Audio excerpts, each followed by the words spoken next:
નમસ્કાર. હવે એ દિવસો ગયા જ્યારે રેશન કાર્ડના નાના કામ માટે પણ સરકારી કચેરીના ધક્કા ખાવા પડતા હતા અને લાંબી લાઈનોમાં ઊભા રહેવું પડતું હતું. આજે આપણે એ જ સમજવાના છીએ કે કેવી રીતે રેશન કાર્ડ ઈ-કેવાયસી જેવી અગત્યની પ્રોસેસ ઘરે બેઠા જ ફક્ત પોતાના મોબાઈલ ફોનથી એકદમ આસાનીથી પૂરી કરી શકાય છે. અને સાચું કહું તો સૌથી મોટી રાહતની વાત જ આ છે. હવે ઓફિસોના ચક્કર કાપવાની ઝંઝટમાંથી છુટકારો મળી રહ્યો છે. ઈ-કેવાયસી જેવી મહત્વની પ્રક્રિયા હવે સંપૂર્ણપણે ડિજિટલ થઈ ગઈ છે, જેનાથી સમય અને શક્તિ બંનેની બચત થાય છે. આ દ્રશ્ય આપણામાંથી ઘણા લોકો માટે જાણીતું હશે નહીં? કલાકો સુધી લાઇનમાં ઊભા રહેવાનું, કામમાંથી રજા લેવી પડે અને ઉપરથી એ બધો થાક. રેશન કાર્ડ ઈ-કેવાયસી કરાવવા માટે આ બધી મુશ્કેલીઓ બહુ સામાન્ય હતી. પણ શું હવે આ બધું બદલાયું છે? તો જવાબ છે હા, બિલકુલ. હવે આ બધી માથાકૂટનો અંત આવી ગયો છે.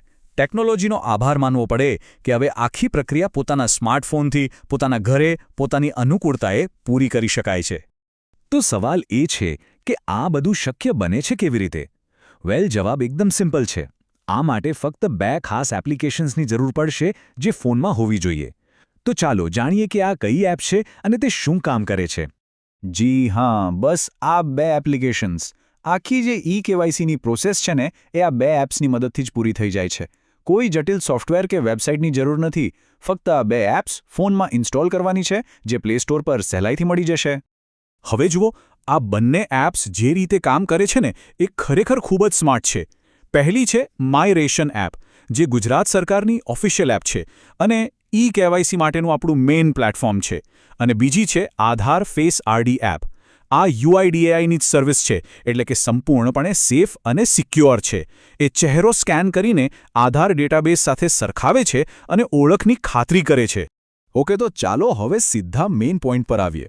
સ્ટેપ બાય સ્ટેપ સમજીએ કે મોબાઈલથી ઈ-કેવાયસી કરવું કેવી રીતે. આ ગાઈડ એકદમ સરળ છે અને એ કોઈ પણ આરામથી તેને ફોલો કરી શકે છે. આખી પ્રોસેસ છે ને, એને આપણે આ 4 સિમ્પલ સ્ટેપ્સમાં સમજી શકીએ.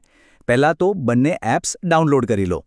પછી માય રેશન એપમાં લોગિન કરવાનું. ત્યાર પછી ઈ-કેવાયસીની પ્રોસેસ શરૂ કરવાની. અને છેલ્લે ચહેરો સ્કેન કરવાનો. બસ આટલું જ. અને હા, આ પ્રોસેસને સૌથી મોટી અને ક્રાંતિકારી વાત ખબર છે કઈ છે? એ છે કે અહીં OTPની કોઈ ઝંઝટ નથી. આધાર સાથે લિંક થયેલા નંબર પર OTP આવે એની રાહ જોયા વગર સીધું ફેસ ઓથેન્ટિકેશન, એટલે કે ચહેરો સ્કેન કરીને જ ઈ-કેવાયસી થઈ જાય છે. આનાથી કામ વધુ ફાસ્ટ અને સિક્યોર બને છે. હવે ફેસ સ્કેન કરતી વખતે બસ અમુક નાની વાતોનું ધ્યાન રાખવાનું છે, જેથી પહેલી જ ટ્રાયમાં કામ થઈ જાય. ચહેરા પર સારો એવો પ્રકાશ આવતો હોય, કેમેરાની બરાબર સામે જોવાનું અને જ્યારે એપમાં સૂચના આવે ત્યારે ધીમેથી આંખો પલકાવવાની. એકદમ સરળતાથી થઈ જશે. અને બસ આ છે આપણું ફાઇનલ ડેસ્ટિનેશન. જ્યારે બધા સ્ટેપ્સ બરાબર ફોલો કરશો ત્યારે સ્ક્રીન પર આ મસ્ત મજાનો મેસેજ દેખાશે, ઈ-કેવાયસી સક્સેસફુલ. આનો મતલબ કે કામ ઘરે બેઠા જ સફળતાપૂર્વક પૂરું થઈ ગયું છે. ચાલો હવે કેટલીક ખાસ ટિપ્સ પણ જોઈ લઈએ, જેથી આખી પ્રોસેસમાં ક્યાંય કોઈ અડચણ જ ના આવે અને કામ એકદમ સ્મૂધલી પાર પડે. સૌથી પહેલી ને અગત્યની વાત, લોગિન કરવા માટે મોબાઈલ નંબર આધાર કાર્ડ સાથે લિંક હોવો જ જોઈએ. એક સારી વાત એ છે કે એક જ ફોનથી પરિવારના બધા જ સભ્યોનું ઈ-કેવાયસી વારાફરતી કરી શકાય છે.